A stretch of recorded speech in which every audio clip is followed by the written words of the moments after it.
Summary of A New Earth. Awakening to Your Life's Purpose.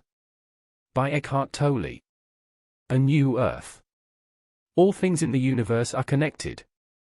They exist as part of life's fundamental nature, its divine essence.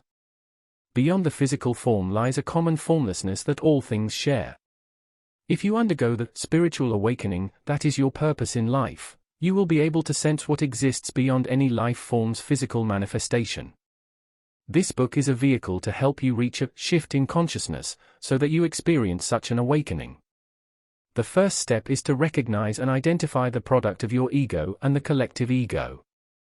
Until you understand how the ego functions, you won't be able to move beyond it. Moreover, the very act of recognition sheds light on your unconsciousness so you can begin to awaken.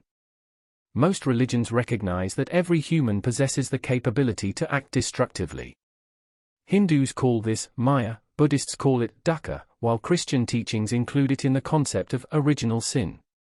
The evidence of this lunacy is everywhere. More humans have suffered and died from the violent acts of other people than from any natural disaster. You can see evidence of the human psyche's shared dysfunction in the pollution and destruction of the water, air, forests and animals of planet Earth. This external destruction springs from the ego, the dysfunctional force within every person. Most spiritual teachings recognize that humans have the capacity to transform. Sometimes called enlightenment, salvation, liberation, or awakening, transformation begins with the recognition of your own, and the collective, madness. Many religions began with simple, powerful messages that showed the way past human dysfunction and destruction. Yet, religion also evolved to be a dividing or damaging force when its followers became rigid and intolerant. Following a belief system does not make you spiritual, though religion can point the way to spirituality.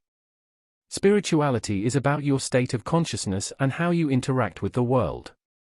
The time has come for humanity to evolve into a new state of consciousness, a progression based on the transcendence of thought. Your identity will no longer stem from the non-stop thoughts that run through your head. You'll move beyond your thoughts and connect with the source, the shared undercurrent that flows through everything in the universe. Beyond thought. When you give an object a label, you think about it and reduce it to something your mind can grasp. However, imposing a set description on things, people or circumstances diminishes their reality. I is one of the most frequently misused words in any language, along with its related terms, me, mine, I am, and myself. I embodies an illusionary sense of your identity, of who you are.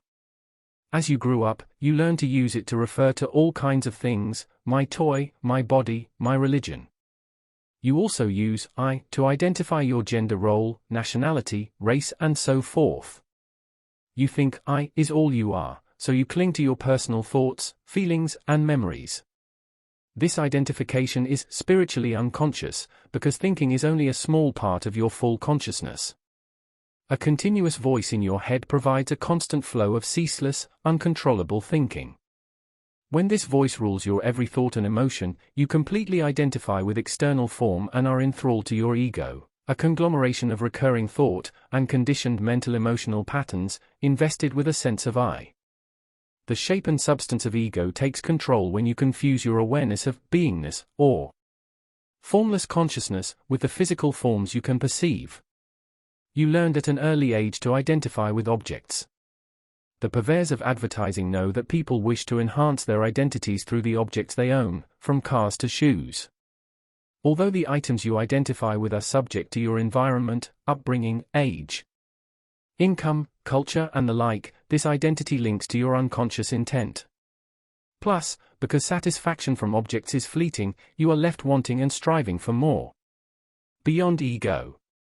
An identity anchored in thoughts, emotions, or external objects is unstable, since these things are temporary.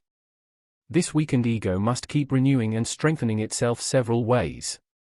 Complaining and resentment. When you label someone else with a negative story that you truly believe, you foster resentment, which walks hand in hand with complaining, feeding the ego even more. Use awareness and forgiveness to counteract antipathy and griping. See beyond the surface and into a person's essence. Reactivity and grievances. The ego strengthens itself by reacting angrily to something.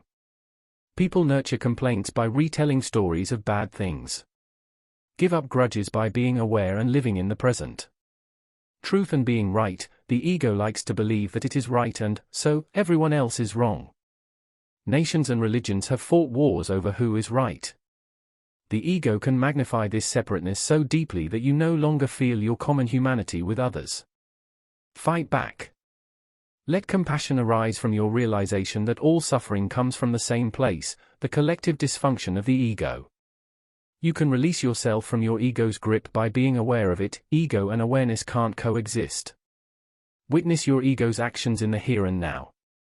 To tap into this aware presence power, which is stronger than ego, become present now, not yesterday or tomorrow.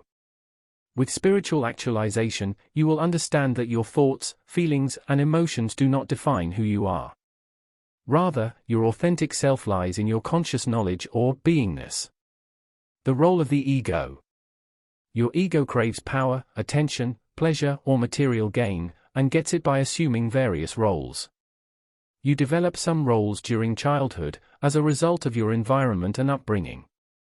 People assume other roles during their lifetimes, such as modern homemaker, concerned parent, macho man, saucy seductress, nonconformist, intellectual, or the like. Some people use a happy or angry facade as the face they show the world. People even assume various roles in their daily interactions. You might act one way with a superior at work and another way with a sales clerk. Role-playing in such situations inhibits the development of authentic relationships.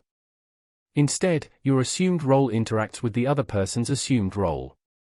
To break free from using your role as your identity, undertake daily tasks for their own sake, rather than to support the role you play. When you shed your role, you delete ego from your actions, making your actions more powerful. Paradoxically, when you cease to define yourself, you become yourself. Your ego tells you that happiness and peace lie in the future, if you can create the right conditions and everything falls into place. This fallacy blocks you from realizing that you can find peace only in the present. The secret to fulfillment is to be at one with life right now. Ego-generated emotions. Ego is not just the unobserved mind, the voice in the head which pretends to be you, but is also the unobserved emotions that are the body's reaction to what the voice in the head is saying. Your thoughts spur corresponding, reactive emotions, which in turn provoke more thoughts, creating a cycle of unexamined thoughts and feelings. This cycle feeds the ego, and creates stress and anxiety, disrupting the body's natural harmony. Such ego-fed feelings can be positive or negative. Emotions are ego-generated when they contain their opposites. For example, if receiving praise makes you feel happy, then receiving criticism will make you feel hurt or sad. These emotions emanate from external forces, while deeper emotions are not ego-generated, but originate from your natural connectedness with being. The pain body. The accumulation of past emotional pain is the pain body, a semi-autonomous energy form that lives within most human beings, made up of emotion. Memories are simply thoughts of your past, although many people equate their memories with their identity. Their memories evoke the emotions of past events. Your pain body consists of remnants of emotional pain that you did not process when it occurred. The pain body replenishes itself by consuming any negative, hurtful experiences. Some people's pain bodies are denser than others. Races, cultures, or religions can share a collective pain body, stemming from common painful experiences. Once you become aware of your pain body, it begins to lose its power. The instigators that cause your pain body to react are usually rooted in difficult past emotional experiences. For example, if you lost a parent during your childhood, you might have abandonment issues. So waiting for someone who is late may trigger your pain body. Understand that the response of your pain body is always out of proportion to the actual circumstance. Identifying with your pain body makes you suffer. To lose this identification, and stop suffering, recognize when the pain body is causing a bad emotional reaction. This new understanding will sever your identification with your pain body, permitting a transformation. Old emotions will no longer feed your thoughts, they will lose their power and intensity. You will know and accept what you are feeling in the present, so you become whole, letting your true nature come forward. Who are you? Most people respond to the question, who are you, by describing the content of their lives, their age, health, gender, living situation, and relationships. However, the inside reality of your consciousness lies beyond content. The entirety of your life is more than things, thoughts, perceptions, or experiences. Labeling the elements in your life as good or bad isolates situations or experiences as if they have a separate existence. This is misleading because the universe is actually an undividable entity, all of its parts are connected. The most important, the primordial relationship in your life is your relationship with the now, or rather with whatever form the now takes, that is to say, what is or what happens. Ego treats the present moment as an opponent or barrier. However, the ego loses all of its energy when you make friends with the present moment. By befriending each moment, you open the doorway to formlessness, blurring the line between God and the world. Your awareness, a force far more potent than your temporary identity or human self, emerges through non-resistance to form. When it resists form, the ego seems valid and permanent, which it is not. Non-resistance is the path to the universe's energy. Through it, you free your spirit from its incarceration in form. Take a deep breath, pause, and let it out. The brief, infinitesimal moment between inhaling and exhaling is an example of inner space, filled with vitality though it has no shape. Space consciousness is the awareness of that which lies beyond objects, thoughts, and emotions. This empty space is life at its fullest, the unmanifested source of all manifestation, which is traditionally called God. When you watch a sunset, look at a lovely flower, or listen to the rain, you tune into your alert inner stillness. In such a space, even if only for a moment, you feel peace and well-being. This joy of being comes from the simplest, quietest little things. Your life's purpose. Your outer purpose involves what you do with your life. It is secondary to your inner purpose, which is to realize the change in consciousness that lets you separate thinking and awareness. Many people experience this shift in consciousness in old age, during illness, or through some personal tragedy that brings about an involuntary loss of form. The inner purpose comes forth when the outer purpose begins to disintegrate. You learn willingly, or unwillingly, that all form is unstable and temporary. The ego loses its power and the spirit arises. But you don't have to experience illness or tragedy to wake up your deeper awareness. You can use your consciousness now to align your life with the creative power of the universe.